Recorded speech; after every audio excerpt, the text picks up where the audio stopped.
Hello, today's Tuesday the 26th of November, and this is a seminar for Czechoslovakia in film, and Angela Cochrane-Brown is going to do a presentation on Milan Kundera and Jaromil Jeriš's The Joke.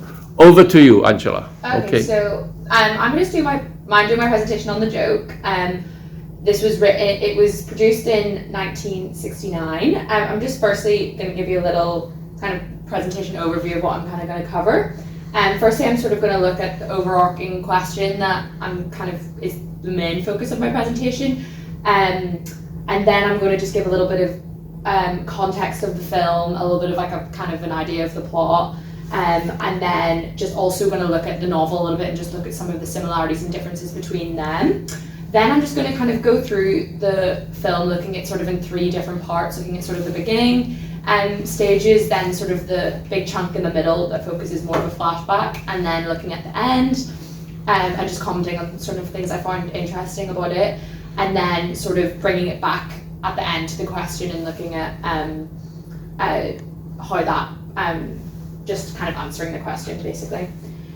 So the question was, where are the limits of prostituting yourself for career reasons?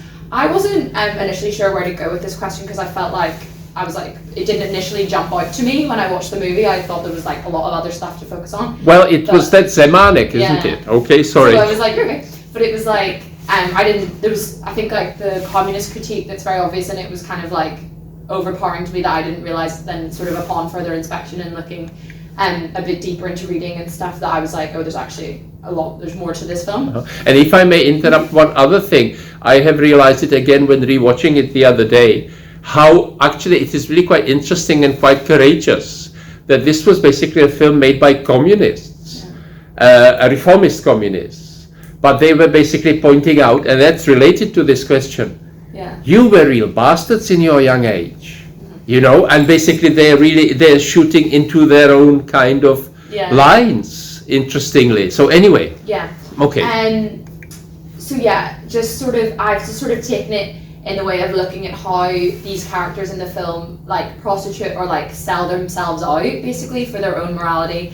And as like you said, it's very like this idea that they are communists, but they're not. They're kind of sticking to it's kind of like an idea of like sticking to your own beliefs and looking at how much you're going to sell out your own belief system, and this is kind of what they believe in, but also how far they're going to go to like double back on that and kind of for their own personal gain or opportunism. Wrong one. So just looking a bit of like the context of the film. So as I said, it was released in 1969 by Jaromil Jeriš. Yes. So yes, it was based on the book of the same name by Milan Kundera, which they sort of very heavily like collaborated on the film together. So they did a lot of developing the script alongside each other. So I think like that then kind of got the idea that this was more of it's an accurate book and film representation. It's also so this was kind of considered in part of the Czech New Wave movement, which was basically just a period of like new and upcoming Czechoslovakian film that was enabled due to the 8-month period known as the Prague Spring. So like basically so just a little context on the Prague Spring was in 1968, when Czech was basically responsible for introducing this period of liberalization, which relaxed censorship and oppressive measures on media and press, and creating this sort of period of political and social and like cultural freedom. So then during this period, this produced a lot of these key films that sort of we've studied in class, and then this is just like a really prime example of how this sort of period of freedom allowed a lot of like communist critique to kind of slip through, and just kind of why there was so much relevancy and like poignancy with with their audience. So obviously this period of freedom didn't last, and when the Soviet forces invaded in August 1968 to repress this Prague Spring movement, this brought about subsequent banning of many films that clearly or more subtly criticised communism. So as The Joke was released in 1969, the year following the Soviet invasion, it did enjoy a successful run at the beginning, but then it was banned by authorities and not seen again for another 20 years. I was just thinking before you go on, just thinking about what the kind of reason or reasoning for banning all these films. Now, in the obviously, it's really quite interesting that they didn't want to admit after the invasion later on, when they kind of normalized, as it were, communism in 1970. They didn't want to admit that people could complain of oppression, which is basically what this is, and what people were doing in relation to oppression. But also, it's quite interesting that they basically mostly accused all these intellectuals, all these writers and filmmakers of basically almost taking Czechoslovakia out of the communist bloc by all these films, right? So that's why they need to be banned. But isn't it interesting that they actually would have taken Czechoslovakia out of the communist bloc by pointing to the injustices? Yeah. Anyway, go on. Yeah. Yeah, so just a little bit of the plot. It's kind of just basic idea, but basically it follows Ludwig Jan, who was basically expelled from college and the Communist Party for a joke written on the back of a postcard to his girlfriend Marketa. He basically sort of makes a joke against the Communist Party. He then has to do 6 years of punishment, and this was sort of like a re-education idea, and they would be basically like doing a lot of like hard labour. It was like very harsh punishment for his crime, really. And then it's sort of then back into the present. So as I said, it's following this kind of flashback, present and past narrative, where he is attempting to seduce this woman called Helena, who is he learns is the wife of his enemy Pavel, and then this sort of idea is that he's going to try and get his revenge and try and ruin the life of Pavel the way he feel like his life has been ruined. Yeah, and then just a little bit on the novel so as I said, it was by Milan Kundera, but this was published in 1967, just a few years before the film, and it was just heavily inspired the film. So yeah, they originally had this sort of 4-person narrative, so it actually followed 4 different people, but they opted in the movie to try to make it more like streamlined and understand, like, so we could all understand it, and to follow just Ludwig. He also took a lot of influence from his own experience with the Communist Party, as he was also expelled twice from the party in both 1950 and in 1970. And then just there was a lot of these themes and perspectives that I kind of noticed was obviously this like very obvious critique of Stalinist communism, but also this idea of like kind of on like a less obvious, like on a more subtle level, this idea of like the joke of God on man's continuous failure. And so like obviously this joke is obviously a reference to Ludwig's postcard to Marketa, but it's also this like commentary on the idea of a joke God or history plays on humans as we like continuously are in this like cyclical cycle of mistake and revenge, and just that sort of he sort of unknowingly like shoots himself in the foot kind of over and over again. Yeah, so it's just something else to think about. So just looking kind of part 1 and just Ludwig as a character. So he's a very like pessimistic, unhappy character, and he just has this really like deep lack of distrust and unhappiness derived from all of this sort of past trauma. And as I said, it follows this like non-linear narrative.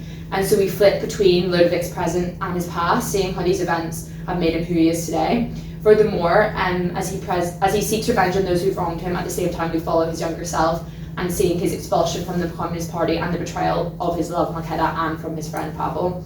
I also just wanted to add that I think he's a naive character. I sort of noticed that, the more his naivety is very central to his flaws as well. So he was naive when he thought that this postcard, which was an open postcard to be seen by anyone, wouldn't be seen by authorities, and that that he wouldn't get punished for it.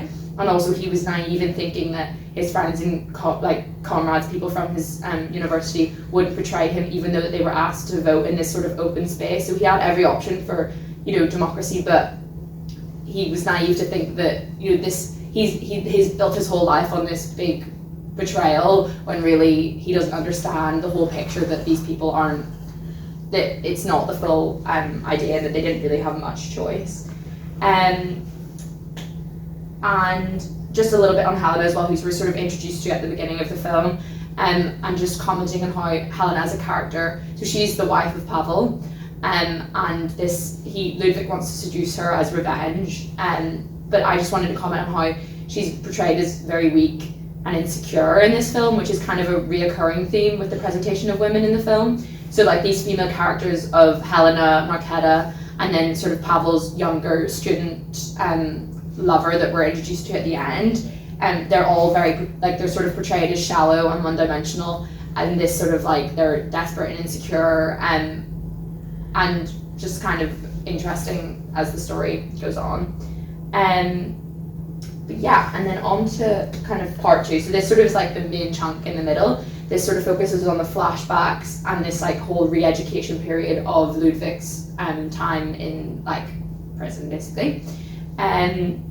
So where am I?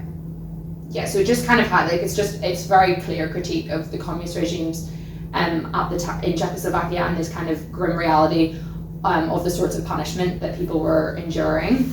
And there's kind of this like recurring theme of like the people in this prison are not in there for reasons that we would think very fair. And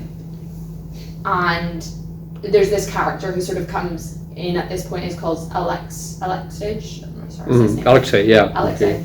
But he very he's kind of this coming back to the question about who sells themselves out. Like he basically, his story is so sad, but he's basically a true believer in punishment or in communism, and he's punished for speaking out and expelled from the party. As a consequence, he then kills himself. So this kind of idea that he does not prostitute himself for his career, he refuses to be beaten down by the cruel treatment and remains a staunch communist no matter what. But I might go back into that in a little bit more detail. Yes, Alexei is a very interesting case, because it just highlights the thing how people could be so enthusiastic by kind of seduced by the utopian kind of image of communism, and yet even by 1950s, when this was introduced in Czechoslovakia or other East European countries, they should have probably known about the horrors of Stalin perpetrating on people in Russia in the 1930s. But of course they didn't, because all that stuff about those concentration camps and those arbitrary executions didn't come out until much later. So I don't know. It's really quite interesting how, even though the regime condemns his father for no good reason, he kind of disassociates himself from his father and all that. And the party is absolutely right in distrusting me. What rubbish is that? How could people have actually believed in that? Anyway, they were in their 20s. So anyway, go on. And then sort of this last section, so this kind of after we've kind of learned of his whole trauma and like his past, and we see this sort of post, so he basically succeeds in seducing Helena, and he's kind of just led by revenge this whole time, and she's now professed his love for him, and he's just thinking this is all going to go so well, and then things are very much turned on their head as we are introduced to Pavel. He comes and we basically realize that this has completely failed and he hasn't got anywhere. He's basically back at the very beginning.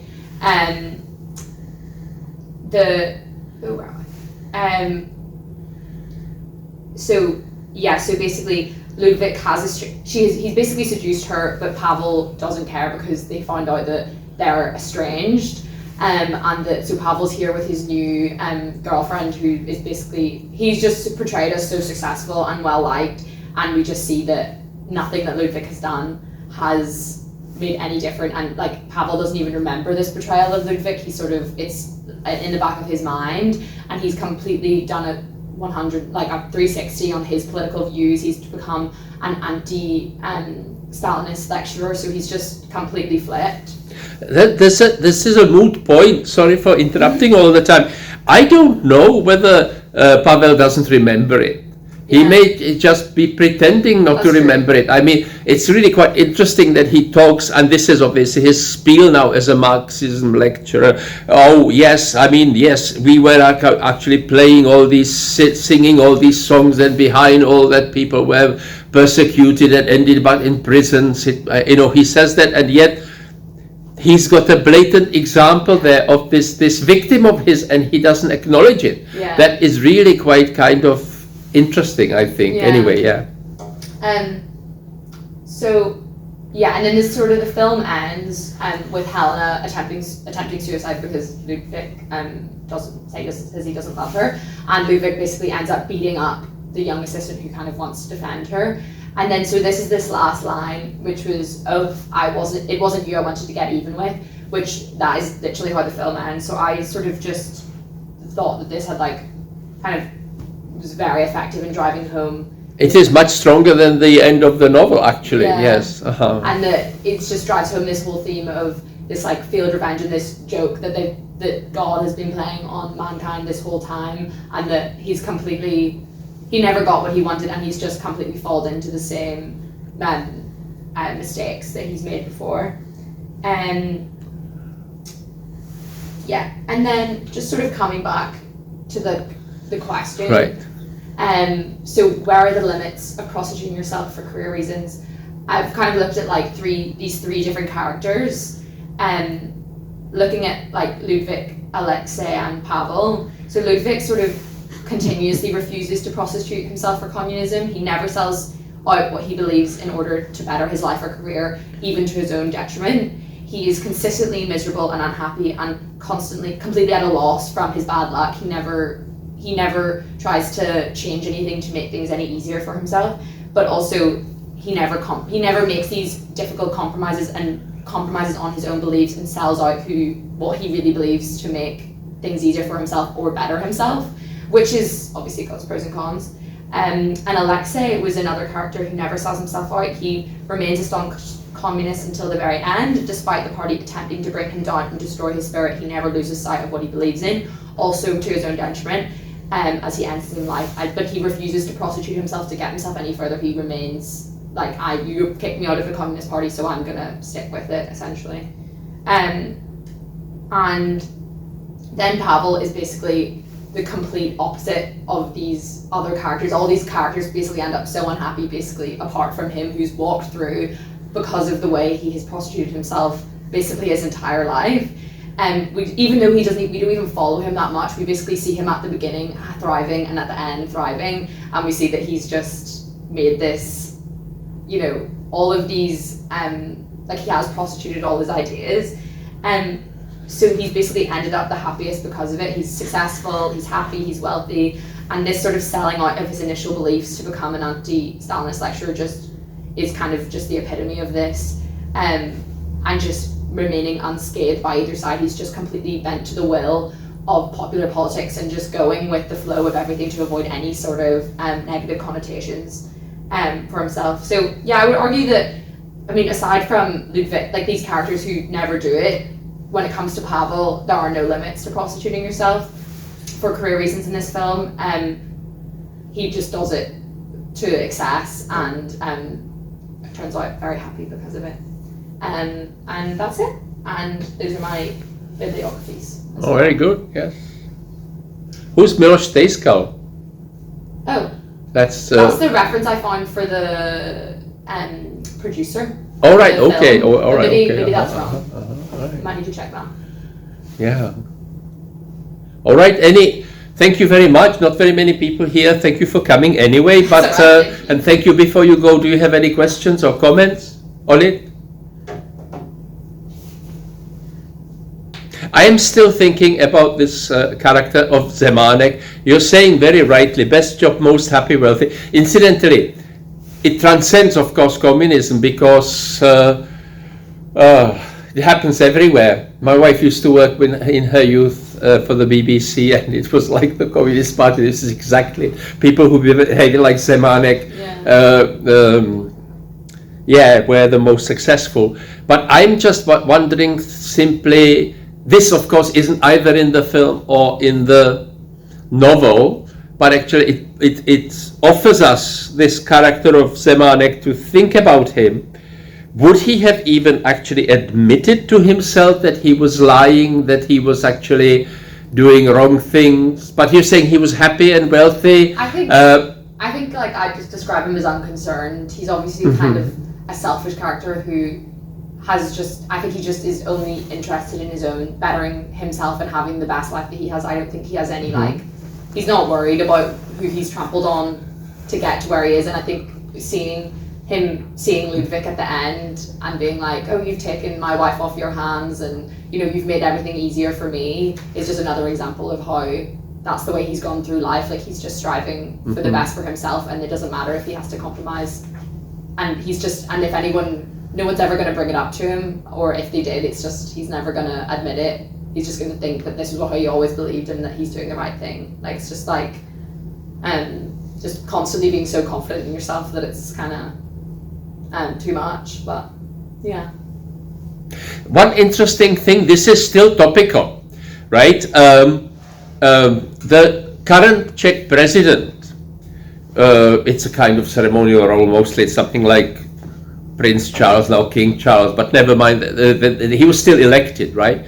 The current Czech president is a former soldier. His name is Petr Pavel, and actually there was a choice. Previously the Czech presidents were elected by MPs, but I think the last two elections of presidents, because she changed it's basically a popular vote, right?